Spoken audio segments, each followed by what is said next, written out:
From a scientific perspective, the concept of a spirit or soul, as a separate, immaterial entity, is not supported by current scientific evidence. Scientific inquiry focuses on observable, testable phenomena, and the existence of a spirit falls outside this realm.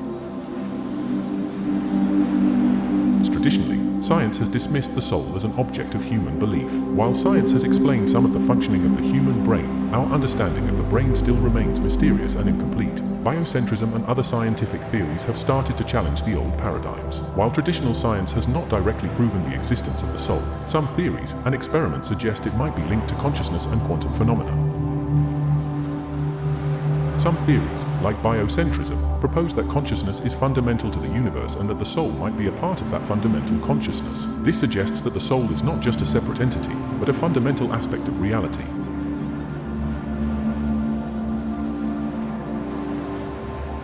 Out-of-body experiences are not universally accepted as proof of a soul. Some researchers believe they could be evidence of a separate consciousness or entity that can detach from the physical body. A Daily Mail article reports on a study where a person experienced an OBE and accurately reported a 5-digit code she could not see from her physical position. Another way scientists study the soul is by looking at near-death experiences, NDEs. People who've had NDEs often describe feeling peaceful or seeing bright light. Some say they feel like they are floating outside their bodies. Scientists think these experiences could be caused by how the brain works during trauma, but others say they might be evidence of the soul. This remains a topic of debate, blending science with questions about life after death. Despite there is no definitive scientific proof that near-death experiences show the soul is real, some studies have recorded people describing vivid experiences during times of clinical death. These experiences are often seen by those who have them as proof of something beyond the physical body. Some research suggests that even single-celled organisms might exhibit behaviors that could be interpreted as a separation of a soul or electromagnetic component from the physical body after death. A CIPRD Global article discusses experiments with Stentor-coeruleus cells where a magnet seemed to inhibit their movement into a growth-inducing environment, suggesting a separation of electromagnetic components. Although most scientists say there is no solid evidence for the soul, some new ideas in quantum physics and biocentrism suggest that consciousness might be more important than we think, and this challenges the traditional view.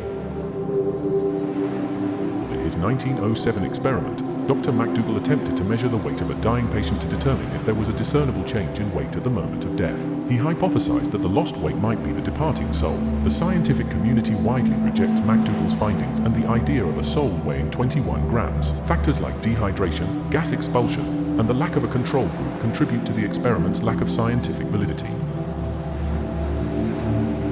Philosophers have argued about the existence of the soul for a long time. The law of identity suggests that the mind or soul might be something more than just the sum of the brain's physical parts. The arguments made by philosophers are a strong counterpoint to the scientific view. If we believe that our consciousness is more than just brain activity, then it makes sense that there could be something non-physical, a soul.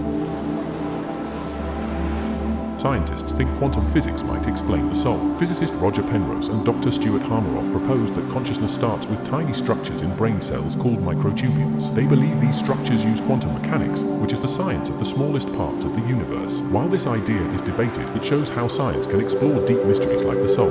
Quantum entanglement happens when two particles stay connected, even when far apart. Though it's not proven, this idea connects science to experiences people often describe as spiritual. Some scientists wonder if this could explain spiritual feelings, like being connected to the universe or other people. Science challenges spiritual ideas as science advanced during the Enlightenment. Traditional ideas about the soul were questioned. Thinkers began to rely on observation and evidence rather than spiritual explanations. Thomas Hobbes argued that thoughts and emotions are the result of physical processes in the brain. He dismissed the idea of a separate soul, suggesting instead that human experiences could be explained entirely by the body's mechanics. Discoveries in biology and physics further challenged spiritual views. For instance, the study of the nervous system revealed how signals in the brain control movement and sensation, linking human behavior to physical processes. Charles Darwin's theory of evolution introduced the idea that humans, like other animals, are shaped by natural selection. This challenged the belief in a divine or unique soul, suggesting instead that our traits develop through biological adaptation. The soul is an idea that connects science to questions about life's meaning. We still have a lot of unanswered questions as a species. Scientific theories about the soul show how science and spirituality can work together to explore life's greatest mysteries.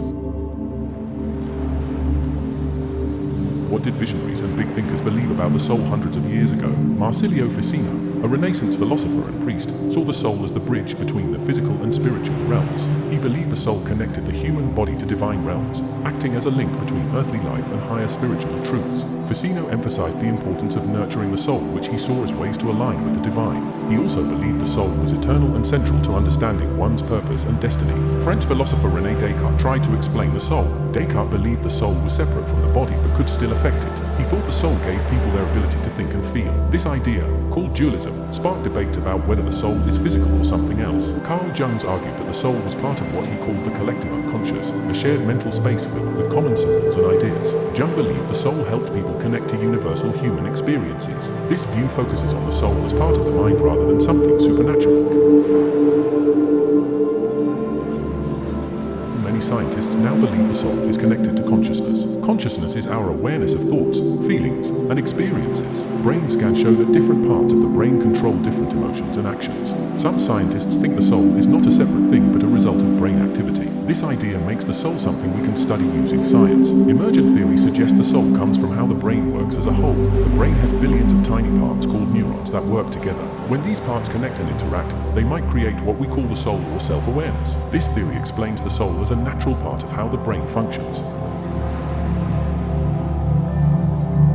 What is the difference between a soul and spirit? The soul is often seen as the essence of a living being, encompassing consciousness, emotions, and personality, while the spirit is viewed as a connection to something beyond the physical realm, often associated with spirituality or a higher power. The soul, regarded as the immaterial self which most ordinary people initially believe in, is often discussed in the context of religion, theology, psychology, and philosophy. According to Stuart Getz, anthropologists and psychologists have found that ordinary humans interculturally have distinguished between souls and bodies. The soul may also be considered to be the animating force, spirit, of a person, including that person's personal identity, personality, and memory. Many people believe that a soul, an immortal soul, as an immaterial aspect of a living being, can survive physical death. In the Abrahamic religions, the concept of a soul generally applies only to humans, although other worldviews, such as animism, may assign souls to other living and non-living entities. In modern sciences, psychology, and philosophy, belief in souls comes under criticism. Evidence from the fields of neurosciences suggests that all mental processes correlate to a brain function and thus, there might be no additional soul beyond matter. Proponents of the idea of a matter-independent soul have argued that the soul may exist parallel to brain activities or is a byproduct of the brain. Others have written defenses on interactionism, the view that the soul interacts with the body as a separate instance. Scientists are often skeptical about whether souls are real. Most scientists believe that our thoughts, emotions, and memories come from the physical structure of our brains. However, some newer scientific ideas are challenging this view. Most people find it hard to believe that everything about us, our thoughts, feelings, and who we are can be explained by chemical reactions in the brain. A lot of people believe that there is something bigger and deeper that science hasn't fully explained yet. Philosophers have argued about the existence of the soul for a long time. The law of identity suggests that the mind or soul might be something more than just the sum of the brain's physical parts. The arguments made by philosophers are a strong counterpoint to the scientific view. If we believe that our consciousness is more than just brain activity, then it makes sense that there could be something non-physical, a soul. Many people believe in the spiritual dimension, and the concept of soul is present across different cultures. History and different religions, the idea of the soul is very important in many spiritual traditions. In Hinduism, for example, the soul is seen as an eternal essence that goes through many lifetimes until it reaches liberation.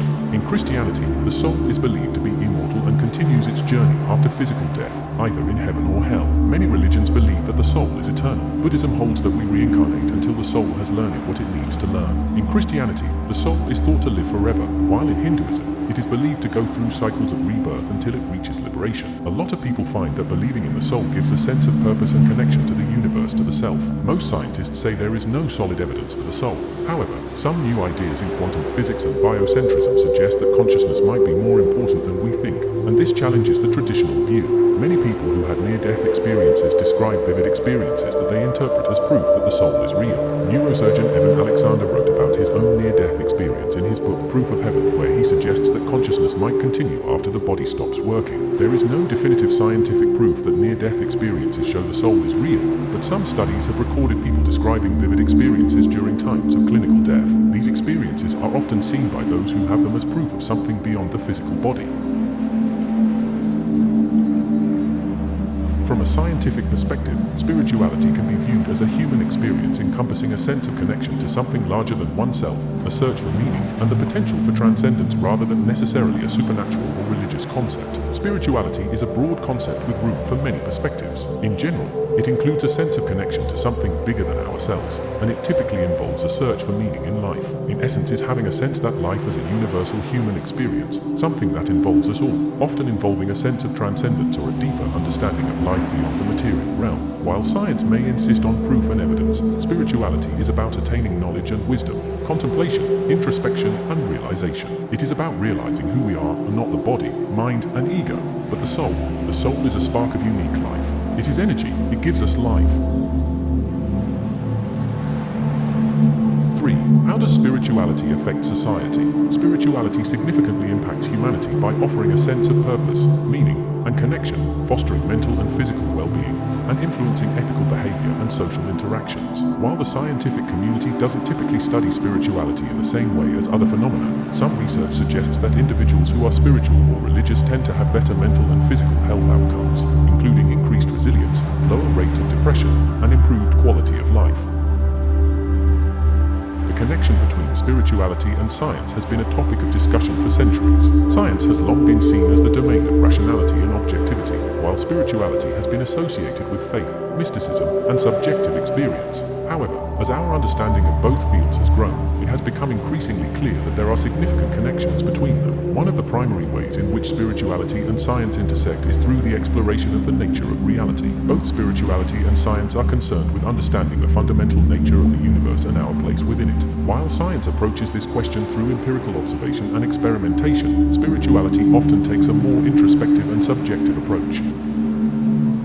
Many of the lessons draw from religious tradition, logic, philosophy, and meditation, and the idea of a greater, or universal, consciousness. One concept that's been central, now and in some traditions over the millennia, is the idea of getting out of our own way, or giving up control to some higher power or consciousness energy, whatever that may be. In other words, being in the flow. But what's really fascinating about this idea is that it's not actually specific to spirituality. Many people talk of feeling, under the right conditions, like they're in the flow, as if something greater has taken over and they're simply letting it happen. Writers, artists, musicians, designers, athletes, and many others have experienced this state of flow, or being in the zone.